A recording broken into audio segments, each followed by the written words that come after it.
Hello? Yes, good, perfect. Good evening, everyone. I hope that you guys had a good first and a half day, which is June now. Sorry. Just waiting that the last people are getting in. Good. So once again, thank you for being here, attending this panel discussion. We're going to tackle a lot of questions and I think interrogation that you have regarding the showcase, regarding playing North America and Sweden. And I'm very happy to have a pretty good guest list of people that will help you getting those answers on those questions that you will wonder.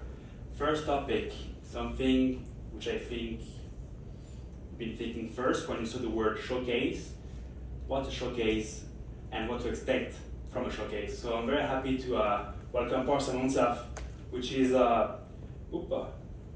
his name here, just here. He will join us and discuss all that. There you go, it's working. You can just start speaking. Enjoy and just take a seat. Thank you, Leo. Welcome. Okay, Parsa, who are you? Parsa Monsef. I live in Chicago currently. Work with the Windy City and Tri-City Storm. Windy City is a AAA youth program in Chicago. Tri-City is a USHL junior team based out of Kearney, Nebraska. Not too many people probably know where that is. It's about 2.5 hours west of Omaha. And also work with Oklahoma in the North American Hockey League. And the USHL is Tier 1, similar to the CHL, which you've heard of, OHL, and WHL, and QMJHL. And the North American League is Tier 2 junior hockey. Good, thank you. Well, when you come to a showcase like that, on my side, I'm very curious to know what the scout has in mind and what are the first things, I think, the qualities that he wants to see in a player. So as far as qualities, the very first game, we had a conversation with the players, and it's emphasizing that play to your strengths, and that's whatever type of player you are, be that player. and identify yourself as that. And as a scout, you're looking for guys that are 8 out of 10 in parts of facets of your game, whether it's if you're a shooter, then be a shooter. If you spent time in the garage at home and working on that, how can you showcase that? And if you're a skater, then make sure your feet are moving, you know, in the simplest way to put that. And so when we see these things, then that we can hopefully, that translates to, okay, we can see that in Oklahoma or wherever, you know, staff from different colleges are here too, and we'd love to see that with us as well. Okay, but something else I was thinking is how can you judge a player on 2, 3, 4, 5 games, and then when you go home, how does it work for you? Like, what's the process there? The process for recruiting players from Europe, part of it depends a little bit on the league. So I'll speak to the USHL.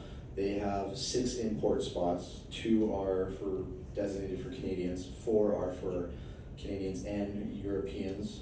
And that is the next step for them is, okay, do we see them as a player that we would potentially draft?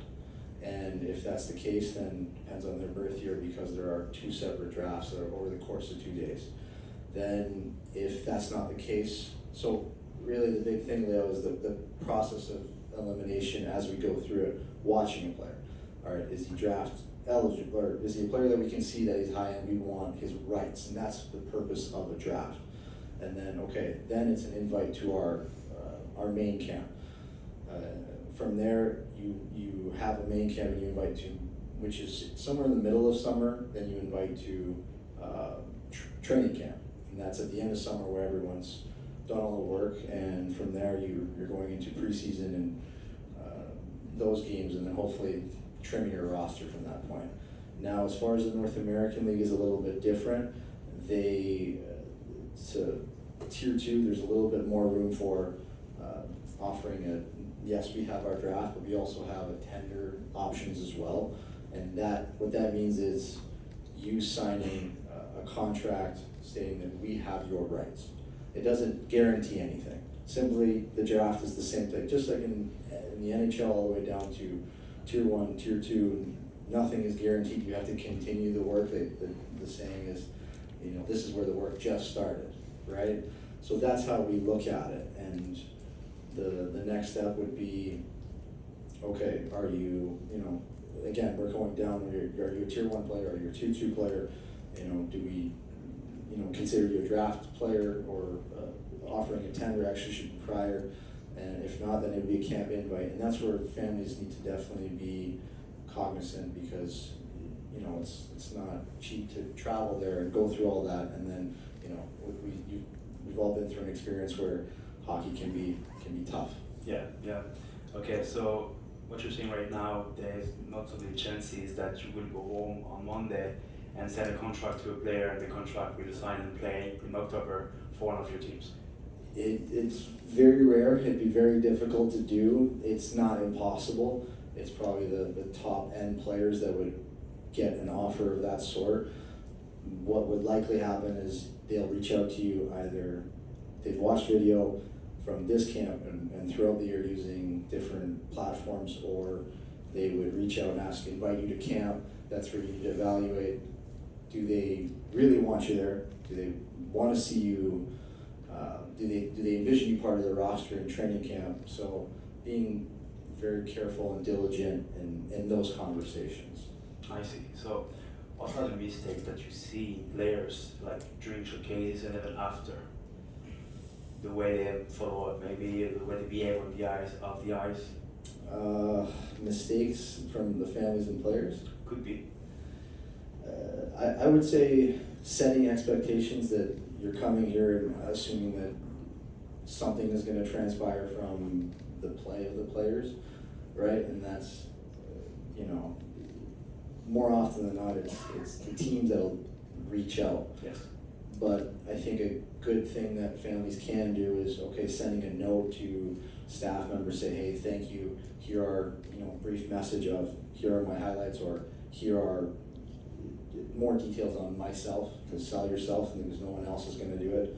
unless you have maybe an advisor or an agent. I see. Okay. And any red flags for these starting players? I think we had a game where some of the staff actually talked about the body language and commentary on the bench. Sometimes we like to watch, at least myself, I'll watch 2 periods up top, 1 period down low, just to get a feel, okay, is he as fast as he looks at close by? But what I was getting at is that what is he playing when the game is 6-1 or 7-1, and how is he responding to his teammates? Are you going to stay in the fight? Are you going to stay focused? Because you can't. You look at some of the teams in the National Hockey League now. They don't change their game. They continue with it and they stay with it. You're gonna have good days and bad days, but your effort and attitude towards, say, your teammates and your coaches and the people that are there to support you make a big difference. So something that we as a staff noticed, and that's an easy either check mark or an X, because all right, when shit gets tough, is he gonna be there for our guys? Exactly. Okay, I see. And any tips? Final question. Tips. Honestly, the first thing I think that I mentioned to some of the players is identifying who you are and recognizing your strengths and emphasizing them in your play as well. Now, what are your weaknesses and addressing them, whether it's in the off season or in practice on ice, skill sessions that you've worked on this week so far. That really can change it. Best example I can give you is we had a player that this past season with our youth program, he from year 15 to U16 really wasn't happy that he wasn't drafted and felt that he was capable. So he decided to shoot every puck he could find in his backyard and as hard as he could, and took his anger out on the net. And you go look at his stats from year 15 to U16, he a little more than doubled his goal total and set himself up to have success that year, ends up getting drafted, and now he's playing in the North American League, and was drafted by the USHL team, playing in the North American League, and still working towards that process of, like a lot of you might be wanting to play at those levels or eventually play in college. And so that was exciting for us to see. And the tip is, it's taking your own development into your own hands. Thank you. Any parents, any questions, players, anything you want to ask Barca with here? Great, so we answered all the questions. Thank you. Thank you. Great.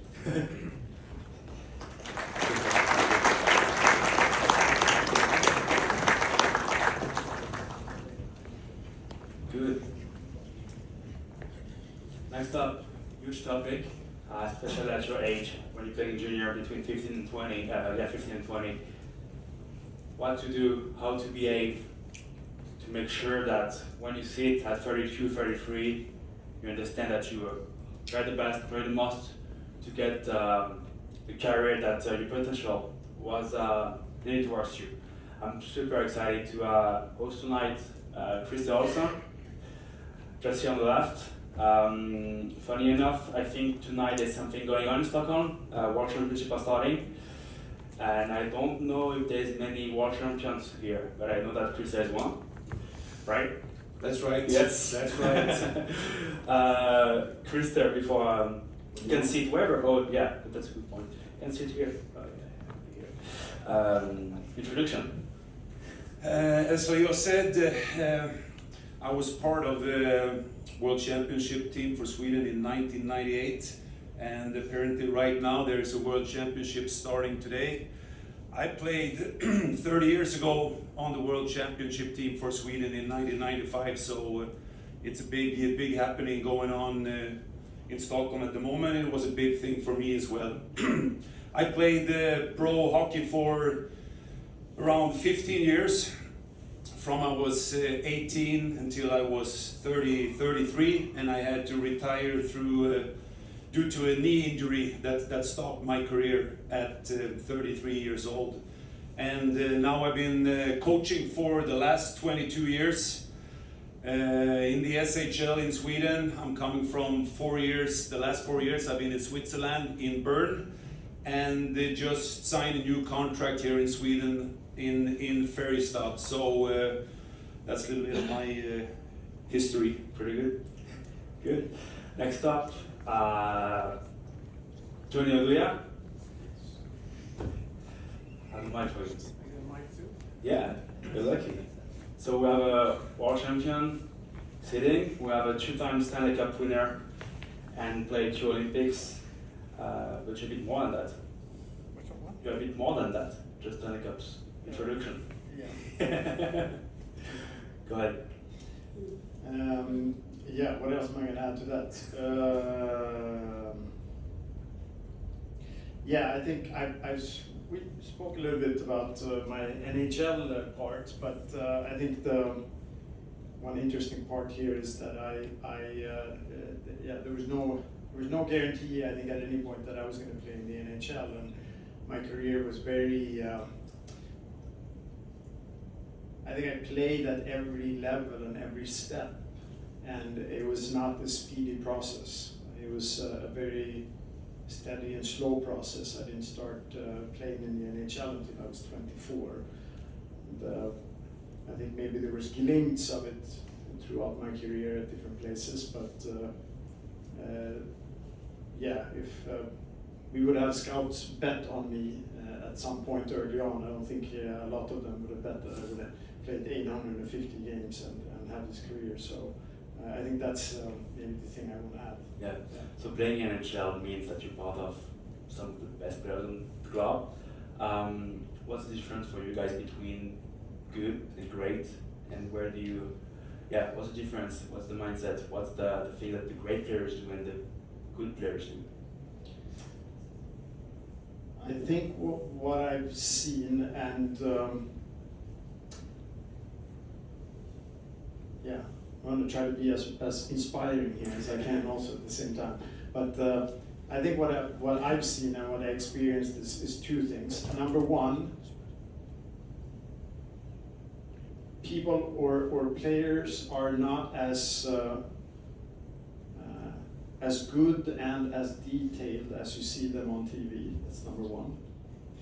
That doesn't mean there's a lot of good hockey players, but when you get closer, you also notice that there's a few that really stick out, and there's some other ones that I wouldn't say that God gave them the ability, but almost. Which I think is fascinating. So that means 2 things. It means that I really think that the conversation here earlier also on finding what you're good at is really important, and really try to go with that. You need to have a good base, obviously, of being able to skate and shoot and pass and understand the game, but then finding what you're really good at, because in the NHL there is a spot for everybody. I think that's what in some ways, I think that was part of my skill, to understand that how can I use whatever I'm good at to bring that into the team and see what was needed and develop and really deliver that in a good way. And in that case, also build trust from organizations or from coaches, and in that way also stick around, maybe I wouldn't say longer than I should have, but in some ways, yeah. So yeah, maybe that would be the thing that also I see with other players that are really good, that's also sticking out. They have kind of this idea of knowing what they should do, and knowing what they're in some ways are good at, and spending extra time and detail on that to become even better at it. So yeah. Finding one thing and making sure that becomes a specialty. Yeah. I can just add a little bit of what separates great players from good players. I think with my knowledge from playing and been coaching now for 20 something years, is that the great players, I think that they have more hours spending on detail. So when it comes to crunch time, the game is close. It's a tight series. You're playing for winning or losing. they rely on their habits, that they have spent so much time doing details all over and over again. So I think that they're not getting nervous, they are just acting, and that's my experience, what separates good players from great players. So you mentioned routines. Was that something that was usually part of your career, routines, having routines and things you do daily? For myself, Yeah.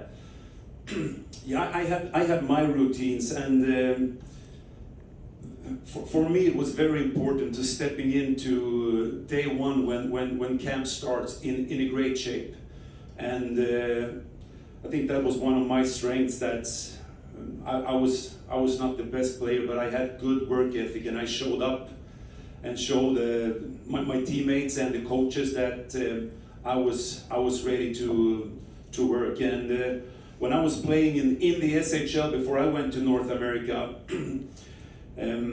I lived on one side of the rink, and downtown was on the other side of the rink. So every time that I went from my apartment downtown doing something downtown, I had to pass the rink on the way home, and I always felt that if I didn't step in on the way back to do something, work on something, I felt a little bit bad. So I took the opportunities to get some extra hours in every time I went back from downtown to home. So playing NHL is mostly due to the fact that you are living on that side of the rink. That's good.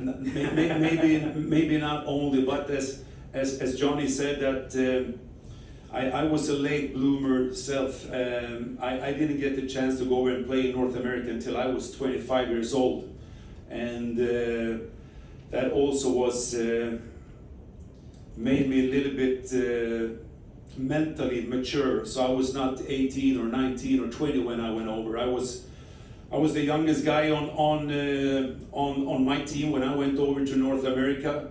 It was maybe a little bit different back then, but I know nowadays that guys they leave, for example, Sweden really early to go over. So to Lausanne, I mean that's two defensemen here. Reach their top pinnacle at which age? When do you think you were at your top in your career? Which age? 30-ish maybe, something like that. What about you?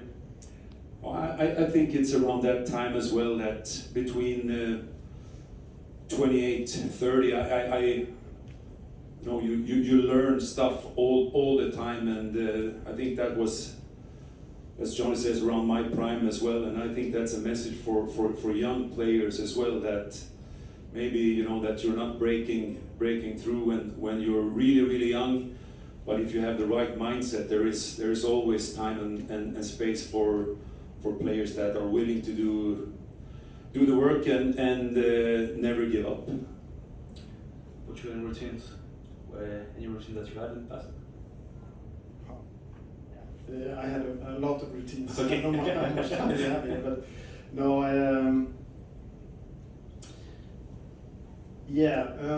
what can I say about that? I think every player is different. I think I talked on a podcast of this summer. Of course, a lot of things have changed now in regards to sleep recovery training. There's so much more information that you can get that wasn't even available. I mean, when you played, there was no internet at all, I think. That's right.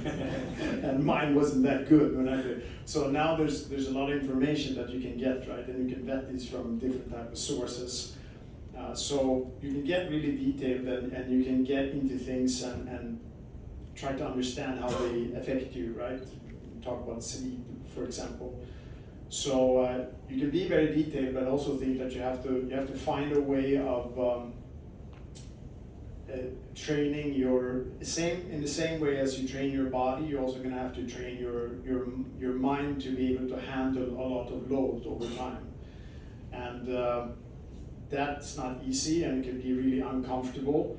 And sometimes you can feel like you're kind of taking yourself over the edge, and you're like, oh, do I really have to worry about how I sleep today, or do I really have to drink all this water or what I eat? And you're gonna have to navigate this kind of corridor in some way, and balance it out. So you don't really burn yourself out, but you also want to stay, connected to details and connected to all these things that Christer was talking about as well. So, continuously training your mind to be able to handle a lot of load, I think is going to be very important. And if you look at the detail in the game now, it's completely different from before. Soon you're going to have AI analyzing everything you do, and regardless if it's stuff that's written about you somewhere in a newspaper or media or whatever, then you're gonna have to learn how to absorb that and also kind of deal with whatever's coming up inside of you, right? So training your mind but also your body, I think is really important. Yeah, patience, consistency, and Yeah. I see. So long careers, I'm sure at some point you had setbacks. Some nights after some games thinking that life was a bit tougher than the day before. How did you manage that?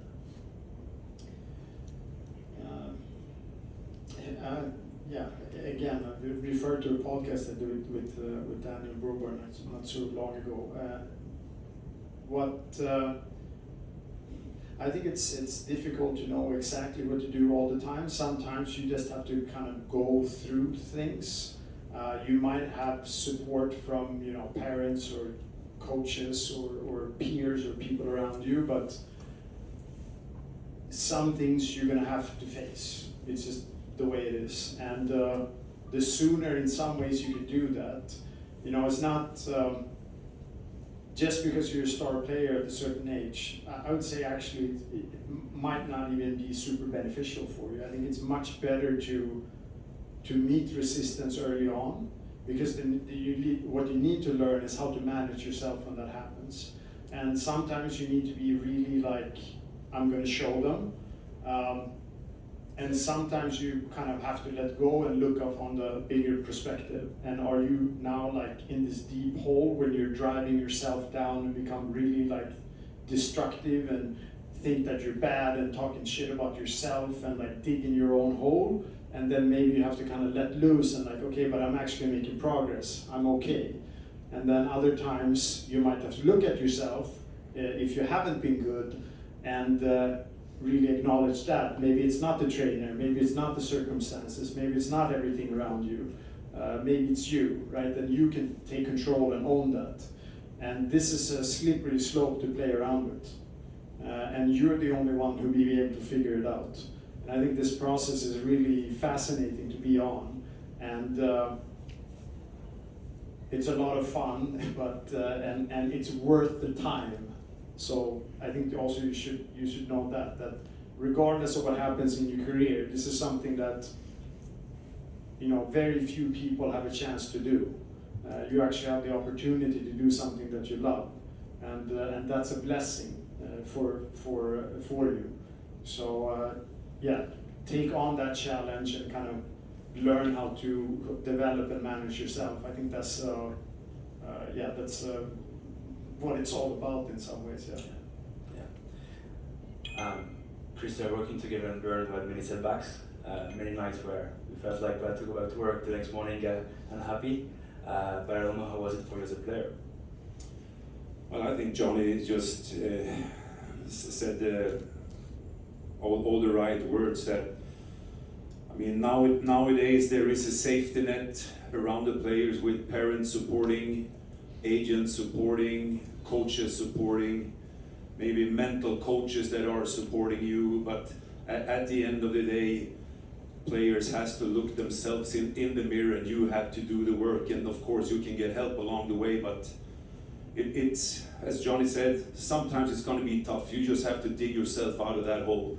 Now I'm working as a coach, but I can just tell you a little bit of a short story here. That when I went over to North America, I played in the 95 tournament here in Stockholm.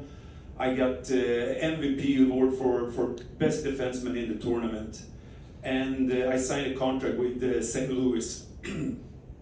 So I'm going over. I'm having a good camp and making almost the last cut. We're a couple of players left, until the season starts, and then I'm getting sent down. And I'm not getting called up until I think it's 2nd or 3rd of January. I get called up, I play 2 games, and then I had a coach, his name is Mike Keenan, and I'm coming to morning skate one morning, and the assistant coach tells me, Mike wants to see you in his office. So I go in, and he says, you're not playing tonight, you're taking the flight to Worcester, that's in Massachusetts. They are playing you're playing with the farm team tonight. So I jump on a plane and fly to the East Coast. And I'm getting to the rink at game time, and then the head coach of the farm team, he says, well, Mike called, you're not playing here tonight. You're flying straight tonight up to Ottawa. St. Louis are playing there tomorrow. So back to the airport, flying up to Canada, waiting for the team to come up the next day. At the breakfast in the morning, team is about to go on the morning skate, and the team gets a morning off, and I'm the only guy that gets called up to the morning skate. So I'm alone skating in the morning up in Ottawa for maybe 40 minutes. After the skate, assistant coach goes, you're not playing tonight. You're flying back to farm team again. So flying back to the farm team once again, coming back to Worcester, taking practice the day after, and then getting ready to play in the farm team. And I was doing like that for almost 1 month, just going, sitting on airplanes, traveling around America, not practicing so much, just that they want to show me that, hey, you need to be tough in order to play in this league. It didn't have anything to do with hockey. So today when I'm coaching players, if my team is signing players, we try to sign as good players as possible, and our job as coaches is to help players, not pushing them down. And that's a little bit what I learned throughout the years, that coaching is about helping other people becoming as good as they can be, but the players has to do a lot of work on their own. But that's just a little bit of a short story how it could be back then. That's a good environmental impact with flying back and forth all over the US. Last one, advice if you'd be 16 to 20, what's the advice you would give to yourself now with your age and your experience? Well, if I go first, if I go back and look at myself when I was younger, it would be that don't put too much pressure on yourself. Try to enjoy the game as much as possible. That we're doing this because it's the best thing, and we love hockey. But I was a little bit throughout my career putting a little bit too much pressure on myself. The game is hard enough anyway, and there's pressure from the outside, but I put a little bit too much pressure on myself that limited in certain ways. So that would be my advice to a younger version of me. And you, Johnny?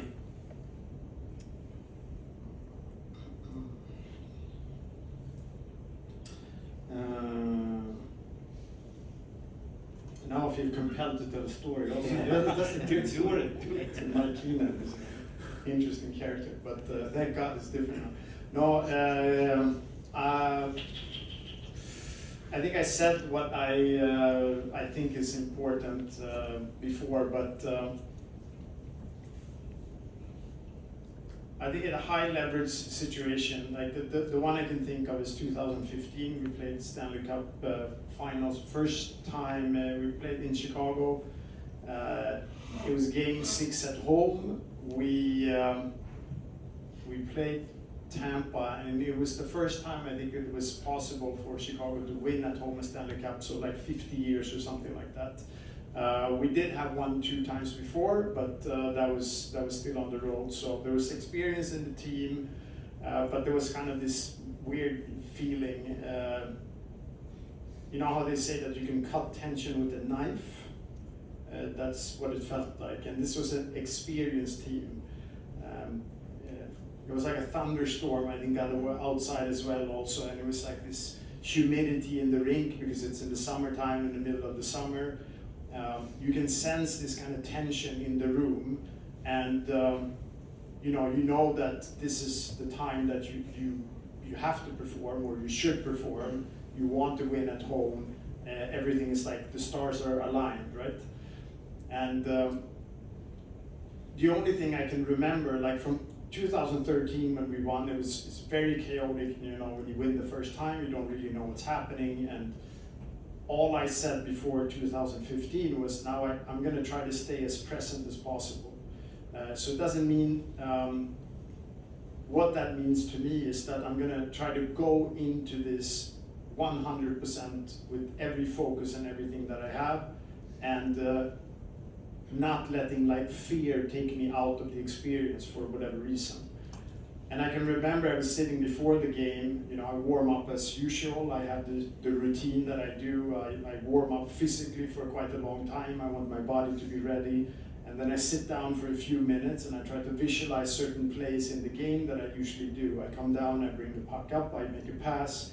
There's a 2-on-1, I move to a certain position, right? So I try to prime myself to do that move. Sometimes I would do some other, meditative stuff as well. But anyways, what I was trying to go at was, I'm telling myself the whole time that this is maybe the only opportunity in life, again, that I will have like this. And that it's an enormous possibility and it's enormous privilege, again, to have the opportunity to do it. And I think for me, when I did that, something happened. Something happened in that I don't have to overdo myself. I don't have to perform in a way that I don't know how to do. I just need to go out and be who I am. And I've trained my whole life to be able to do that. So why shouldn't that be possible? And I think the only, if you can view every opportunity and the things that you come into with this type of mindset, I think it will help you a lot, right? And like Krista said, there's going to be enormous pressure from everywhere. The higher up you go, the worse it's going to get. But it's also what you're going to get paid for. The pressure is what you're going to get paid for, and you're going to have to learn how to absorb that and in some ways also enjoy it. And a lot of times making a mistake is not going to end your career. And you will get a second chance. But you can start to practice that today or tomorrow. And when you then get to that Stanley Cup final in Game 6, then you can believe and trust that you've been doing these things all along, right? So really taking the time everywhere to see this as an opportunity, I think that's super good and cool. And I mean, showcases like this wasn't around when I was younger. It would have been a perfect time to practice all these things, right? People are watching you. Great. That's awesome. Like, I would love to have people watch me like that when I was your age. So take it for what it is and see it as that opportunity. I think that would be my little story for today. Thank you very much. Last one, parents, players, any question for Krista and Johnny? Yes. It would be a question for both speakers. Just imagine the situation that you're a young player in a good junior team or young player in men's team, and you feel like you're working really hard, but you don't get enough ice time. You feel like you are devastated because of that. So, what would be your advice for that kind of situation? From a coach standpoint, I would recommend you to go in and talk to your coach. Get good answers so you know what they are expecting out of you, and you can also say how you feel about it, and hopefully that your coach is listening to you. But I think it's always good to have that the communication line is open in both ends, so it's not just one-way communication from the coach. That players always have a voice and have the courage to go in and talk to him and tell him how you feel about it. Good. More questions? Yeah, well, just to add on that one, I think also it's important, when you go in, I think a lot of times, I mean, you've been coaching for a long time now, but when you go in and also you talk to the coach, then understand that the coach's purpose is what? Is to win, right? It's to make you better, yeah, sure, but also it's to win. And your job is to be good, to help the team win. That's why you play hockey. So if you can solve the problem for the coach, then that's a good thing, right? Then it's like, oh, no, this player is actually interested in, you know, us winning and maybe me performing as a coach, right? So I think that angle also is interesting. So it's like, when you go in, don't complain about you're not playing. That's not why you're there. You're there to like, how can I improve something? And, you know, it seems like this system is like, am I doing something wrong in the system, or is there something specific, or like you have to be very, you know, mindful of that approach. Because if you can help him, help you, that's what you want. You don't want to go in there like, what the fuck am I not playing? You're an idiot. Like, that's not going to work, you know? And yeah, dude, you're laughing, but people are thinking that, right? So I think that approach is also good. Like, how can you help? I want to help the team. How the hell am I going to do that? Let me know how I'm going to do that in the best way. And then what can I improve? And then they will tell you, hopefully. And if they don't, then you need to continue working. Eventually, you will get a coach that will help you. That situation is not going to be for 20 years in your career. I can guarantee you that. It might be for a year, but then, yeah, then you have to fight it. Yeah. Yeah, good. So not confrontation, but trying to find a way to help the coach having what he wants to win. Great. Thank you very much. A lot of things. Super. It was great. Thank you. Thank you. Thank you. Yes.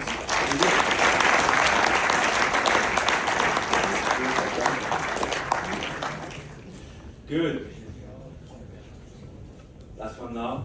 We have Henry Akers. There you go. The mic.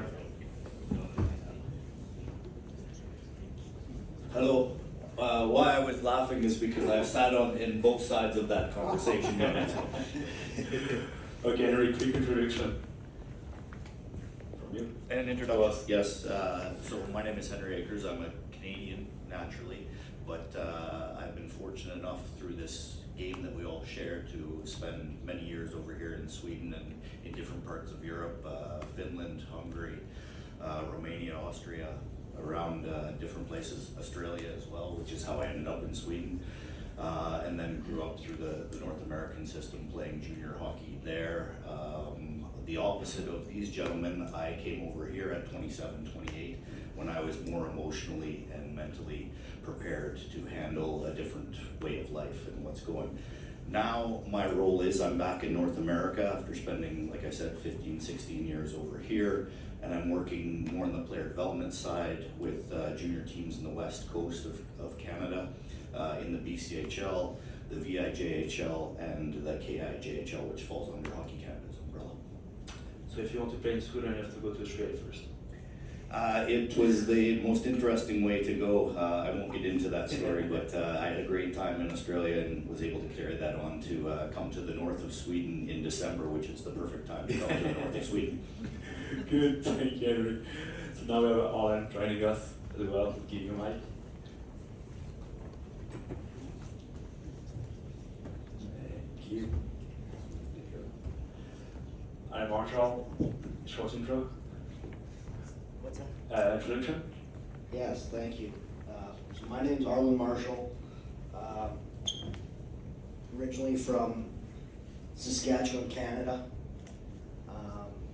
Grew up playing junior hockey up there, and then attended a Division III school just outside New York City, where I went to college, graduated. Was fortunate enough to get on the coaching side. Was the head coach there for 8 years. Actually had probably 6 to 8 Swedish hockey players come through our program there. Very fortunate to have them. They're captains of mine. Good human beings, good students, and phenomenal athletes. From there, spent 2 years as an assistant coach at West Point at Army, Division I level, and then currently in an assistant coach at Yale University in the Ivy League and the ECAC in the NCAA Division I. Thank you, Aaron.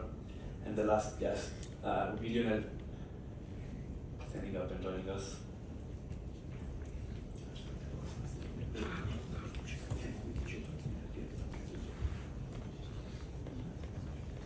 Good introduction. Okay, I'm Leo Moran. I'm from Switzerland. Played in Switzerland until I was 21 years old for Lausanne. At the time, we're in the second division. But we won. We had a good goal. It was Cristobal Ayua. Played with Johnny and won the Stanley Cup the year before. So after that, went to the US. Played in the NHL, played in college, and then retired for just not being a very good hockey player anymore. But then went into coaching. I coached at Ohio University, was the head coach there for 3 years, and now that was my first year at Miami University, a Division I in the NCHC. Perfect. And the reason why we're here right now is to talk about the North American system and differences between Europe and North America. First question is, why are you guys here tonight? What's the motive and the goal in coming to Stockholm for this showcase? Henry. Well, my journey through hockey is I had various people help me at certain points that allowed me to have the life that I have. And really for me, it's my way of giving back to the game is trying to help players like yourselves to achieve a great life and enjoy through playing hockey. That's the first and foremost. And then of course I'm here representing the various organizations that I'm working with to provide opportunities for all of these young men sitting out here before us right now and try to help them to achieve what they want to do. Simply. Yeah, more of the same. For me, I see myself in you guys' shoes and not necessarily knowing what the future looks like or what the path is to go into America or go into a college, and hopefully I can help if you guys have any questions. And then selfishly, obviously, if there's a recruiting component. We've had a Swedish player on our team, and it's always trying to find the next good player that can help us win, to your point, and compete. Yeah, bunch of the same on my end here, to look into, from a recruiting aspect, looking to identify players, number one on the ice, and then once that occurs, is trying to find out the academic background. Being at an Ivy League, there's certain requirements and standards, I guess, of getting in that are a little bit different than 50 or 55 or 56 other NCAA Division I institutions. Perfect. So the question now is difference in terms of play between the North American game and European game. You and we're playing on both sides. What would you say, for example, when you see those gentlemen playing? What do you have in mind when you have to compare them to US or Canadian players? Well, the biggest difference, which is very easy to see, and I was reminded when I stepped on the ice the other day, is just the size of the rink. Yeah. The rink here is much larger, so therefore you are naturally afforded more time and space. Now the North American game, that time and space is limited. So the details that we were working on with Sam this morning on your first touch and what you're doing with that affords you time and space there. I was talking to somebody today earlier about the Four Nations tournament.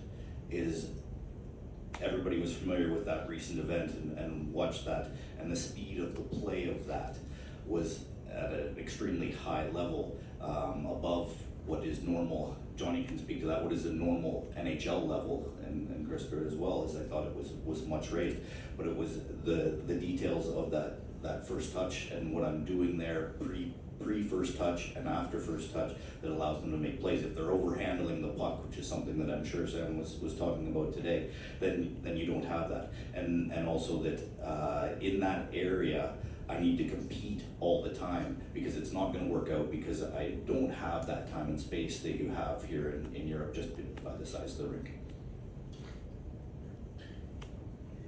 I think that's pretty good. Yeah, sir. no, in my experience, honestly, the good players in Sweden are going to be good players in America as well. What I struggled more with the new lifestyle, the new environment, people thinking a little differently. I mean, the breakfast we had this week I keep talking about this, but the food's different, the coffee's no good. So adapting to and changing to a new country is challenging. And I think when in this showcase you can see on the ice players who react positively and battle challenges and just the way they carry themselves. So you're trying to project that into, okay, what are they gonna do when they come to us? And they're gonna be thrown in the fire. I was always shocked when you go to these tournaments, these main camps, there's 300 kids and they'll pick 3. So it's gonna be very difficult. So you try to see like, who's built a little different and who can survive when things get a little harder. Yeah, I think for me, and I've always been a big believer in the one commonality, whether you're in Sweden, Canada, United States, the players that we're looking to identify and that we want on our roster, the one commonality is your compete level and your drive, right? That's something that it doesn't matter what size of ice sheet you're playing on. For us in our game, like that's a standard, you need it, like it's non-negotiable. We don't play 70 or 80 games in a season, right? We're playing 34 regular season games, 29 at the Ivy League level, plus playoffs. So 34 to 44 games in a college hockey season. You need to show up and you need to give your best when the lights turn on Friday night, Saturday night. Like if you don't have a high compete level and a high drive level, it's going to be hard to find success individually, but then collectively as a team. So whether I'm watching hockey players such as yourselves here in Stockholm, in Canada or United States, for me, I'm looking for compete, I'm looking for drive. When you get those European players in your programs, how do you help them integrating? Because you mentioned the coffee and the breakfast. How do you solve those issues? Yeah, for you know what, I found that there is a little bit of a time period for guys to acclimate to the culture, how things are run on a daily basis. But the one nice thing about hockey players and hockey teams is they usually take care of one another, meaning the players, right? And if that's helping, I remember when our first Swedish guys came over to our program at the Division III level, you know, something as simple as taking, you know, a teammate taking a guy to the cell to Verizon to get a cell phone. I'd get him set up with that, which may seem kind of small or minuscule, but that piece is important. Right now he has a cell phone, he can communicate back home. I know it's different now, you can communicate anyway, but you know, the guys take care of one another, and it comes back to the culture. And I think hockey is unique in that aspect, where it's a lot different than other sports. Maybe I'm wrong, I don't know, but I think hockey is one of the greatest sports out there, and it stems back to the culture and players acclimating into a program, into a college environment, into a new setting, a new city. Is probably a little scary and a little difficult at the very start, but it's probably a different mindset 4 years later for that same player when he's walking across the stage with a degree in his hand. And then with you guys at Manuel, you? Yeah, I think for us in our program, it's maybe a little different. Where we're most likely not going to take a chance on a player straight from Sweden. I think it's very important, and that's what I've appreciated with this showcase is you understand that your next opportunity is probably a junior league. So we can make sure that you make those changes and you feel comfortable in the new environment. Even I can tell you this year, we brought in for the first time a Swedish player straight to college. He was playing junior international for Team Sweden, was doing really well in J20. He was drafted by the Boston Bruins, and we had a meeting at Christmas, and he was crying in the office, just having a hard time with, like, you gotta change your life, but you gotta go to school, and you have all these girls running around, and it's just a lot. So my advice with that is like going to juniors to play for a year or two, and taking those changes step by step is what we advise and what we're looking for. So yeah, so once again, having coaches from NCAA in this showcase is also a way for you to get exposure. You go to an NHL next year, you go to a USHL next year, you stay in Sweden next year. If you do a good job this weekend, they will look at you the next year and maybe help you get there. So don't expect them to come, as I said, on Sunday night with a contract and saying, yeah, you said you will come and join us in September. Henry, do you have any tip? Oh, sorry, you want to do something?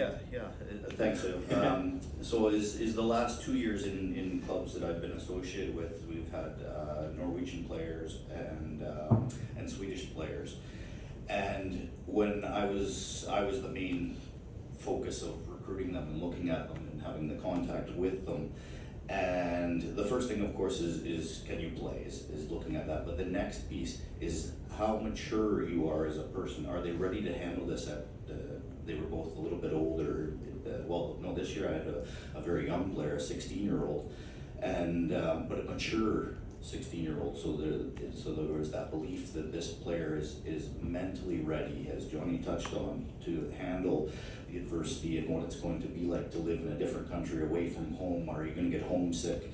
And especially if we're covering costs for you to come, then we have to be sure that you are going to work out in that regard. So that's a huge piece of it. And that's how you conduct yourself, how you speak, the questions that you ask. Is there thought behind all of this? So those are all important pieces to look at and be prepared for what comes up. Any tips for the players in front of us?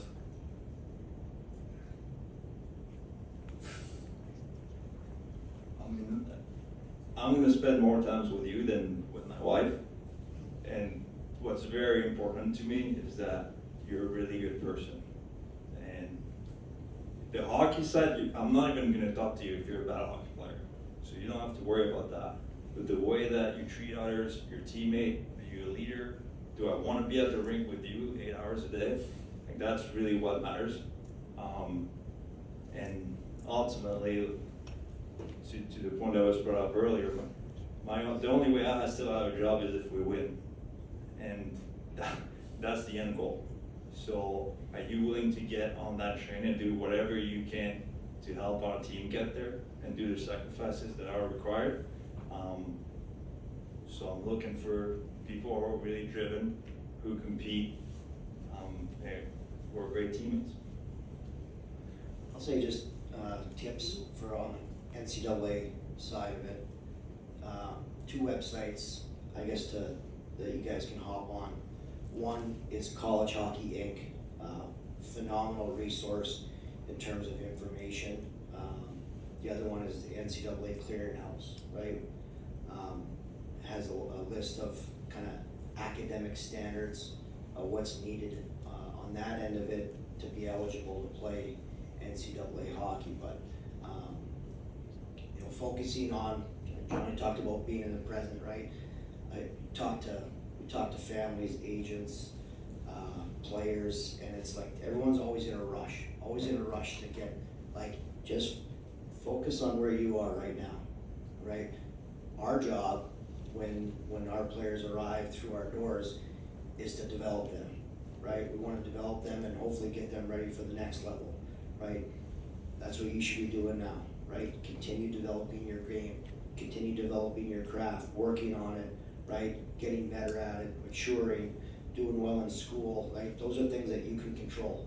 Your development path, the type of, hours and work ethic that you put into it, that's all controllable by you individually, right?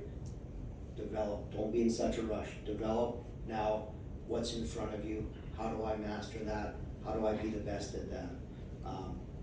And then just going back to the College Hockey Inc., the information, the resources, right, like the average age of a NCAA men's hockey player, the average starting age is 20.8 years of age, and that actually, or 20.3 years of age, and that's actually gone up over the last few years. Like, it used to be 19.8.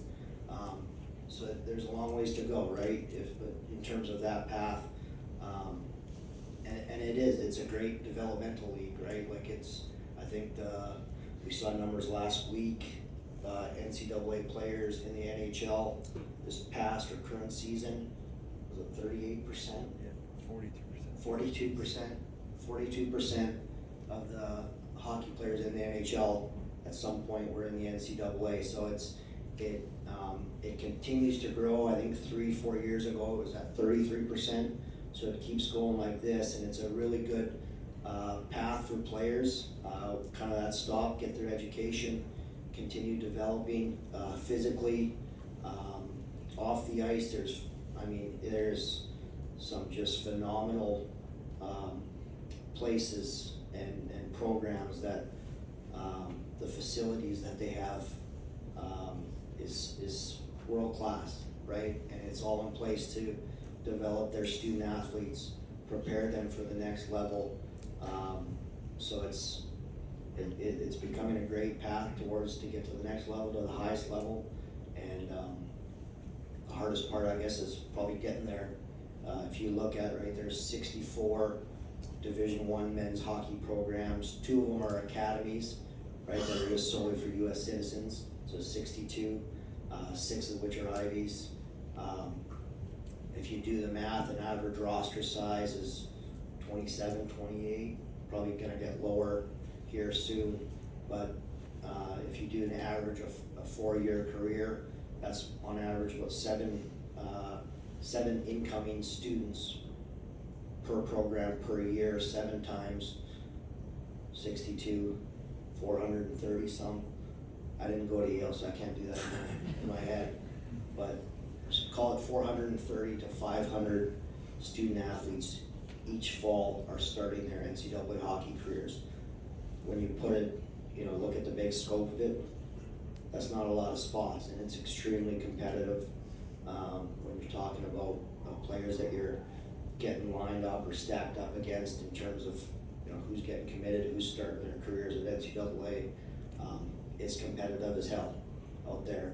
And working on your craft, developing, and being better than the guy that's next to you on this side and that side, in front of you, behind you.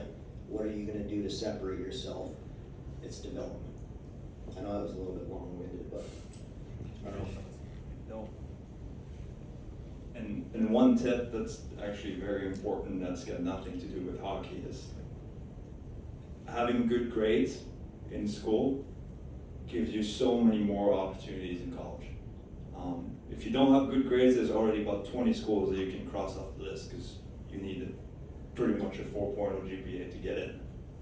So the way it also works with finances, once you go to college, if you want scholarships, a lot of it is based on your academics.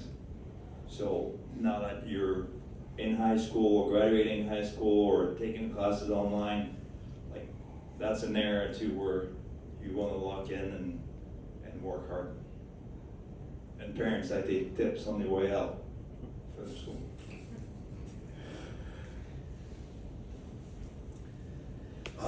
On the junior side, is this is an awesome opportunity for you guys, all of you, parents, players, to ask questions.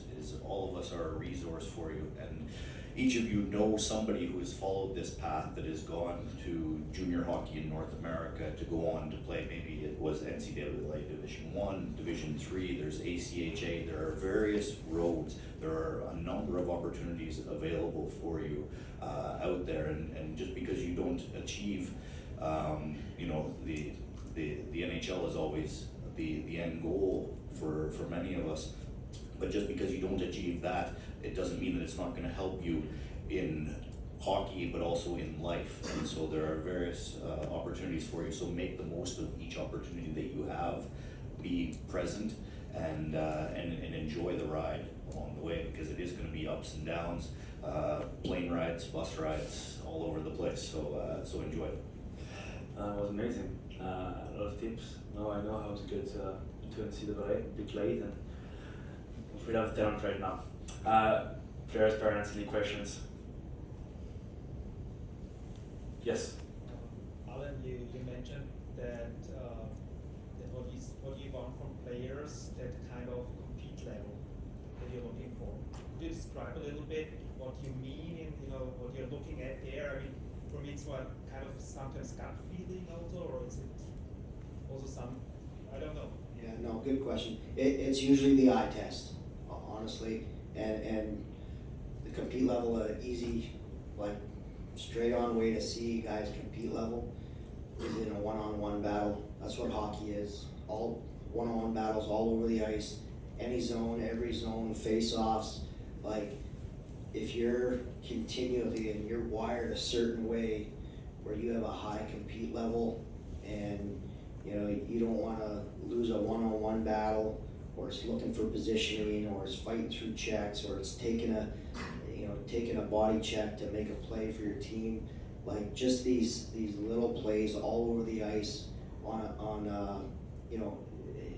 a daily basis, in a game, in a shift, every shift over shift, you see it, and it's not something that's a gut feeling. It's an eye test. Like, you can't really fake it, like you either have it or you don't. You're wired that way or you're not. The part that drives me crazy is when I see guys sometimes, when there's opportunities to compete, and only occasionally they'll do it, or they'll pick and choose, and that's the stuff that drives me crazy, because you've obviously shown that you can do it and you have it, but then it's like, why don't you do that more times than not, right? And I get it, you're not going 100 miles an hour every shift, I get that. Like, there's shifts where you may only take a few hard strides, there's shifts where you may not have the puck on your stick, but there are opportunities every shift of a hockey game to be competing and have that competitive advantage, and kind of getting to know guys off the ice as well.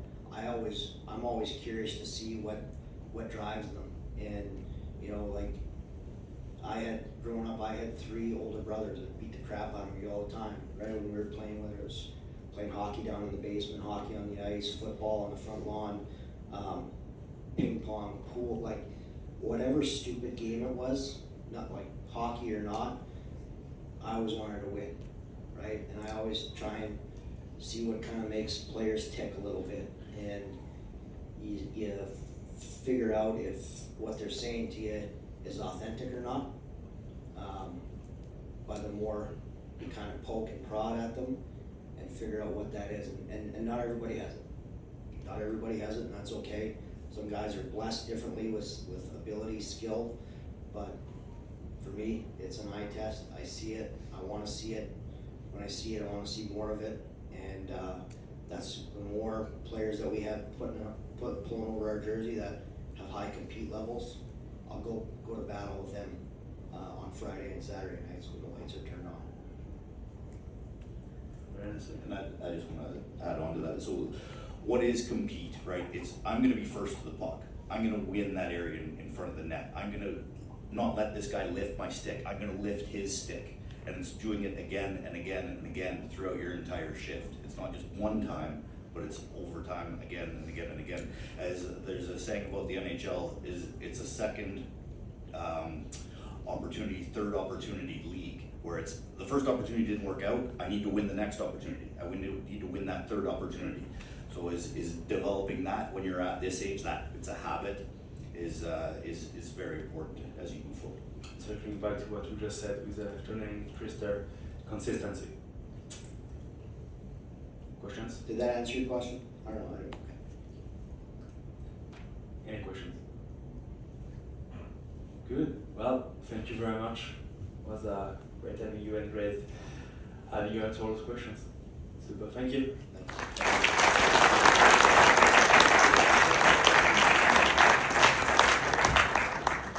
Good. Well, that was it. See you tomorrow morning. I will give tickets to the games to the players tomorrow morning. If you don't receive a ticket, just let me know before 12. But I will just go all over the rink and find people and give the sesame to watch the game France Latvia tomorrow evening. Thank you. Have a nice evening.